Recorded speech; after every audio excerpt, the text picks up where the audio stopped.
Today we're going to look at the spacer option in Squarespace, and the best way to demonstrate what you can do with this feature is just to dive right in.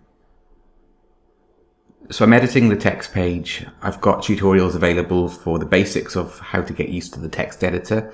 This tutorial isn't for that. It's a slightly more advanced setting. So here we've got one spacer block in the page already, and you can actually adjust the height of the spacer depending on your requirements.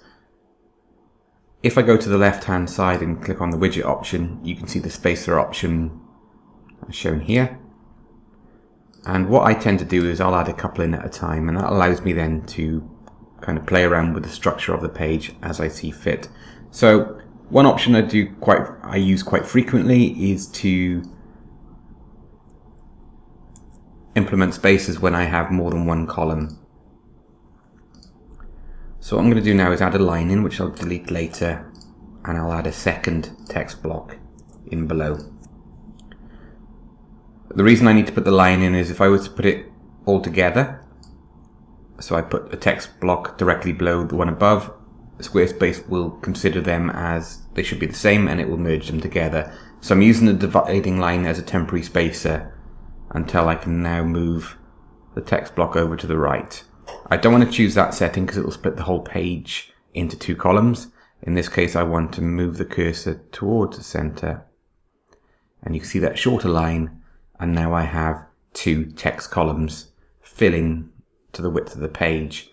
What you may find is, especially if you've got a fixed width design, for example the header and footer cuts off roughly where the cursor is on either side, then this spacing doesn't look natural. It can look a little bit condensed. So that's where we can bring in spacers either side by clicking, holding and dragging on them and then moving them into position. Once you've got a spacer in place, you can then adjust the width. And one thing to consider is that the page is split into 12 invisible columns. That's what we call the 12-column grid. It's used widely amongst most modern website designs because it works very well with responsive design, and responsive design means that it can adjust to various screen sizes from mobile devices in portrait, landscape mode, up to tablets, laptops, and then finally desktops or TV displays. So responsive design is extremely important to make sure we get a nice consistency across each area, and so that's why most websites are built on a 12-column grid now. So that's why when we adjust the width of each column, you can see it snapping by 1/12 each time. I've got a spacer above, and that's the first option that you can use spacers for. If you wanted an asymmetric layout, you could then start bringing in the spacer and then moving it in between the text blocks. So this feature can work quite well where you have a spacer to the left and to the right of the text block, and then we could then decide to replace this text block here with a slideshow gallery. I won't go through the process of uploading a gallery in there, so I'll just choose pretty much the default options and get rid of that text block. And as you can see now, we've got quite a new structure in place. Another area I use the spacers for is when I use the horizontal rule or line option. There is some custom code I can apply and will be available on the Pixelhaze Academy website for people who want to put a custom style on that horizontal rule. For example, you may want to change the color or the weight of that line or make it a dotted line, for example. But here now I can put in where we've got this widget, and I can select another spacer, and I can move that then alongside. We're looking for the short line, and that's essentially the height of the line plus then the padding top and bottom. And now we've got a short line. Imagine that's a nice, and the blue or the yellow to tie in with the color scheme of the website, and then all of a sudden I've got a theme then that I can carry through each page. So those are just some areas that I'll use the spacers blocks to good effect to provide a more customized layout. I'll show you one more example before we finish. So to do this, I'll go to Settings and then Media, and I'm going to search for a banner image for the website. I'm not going to spend long looking to find one.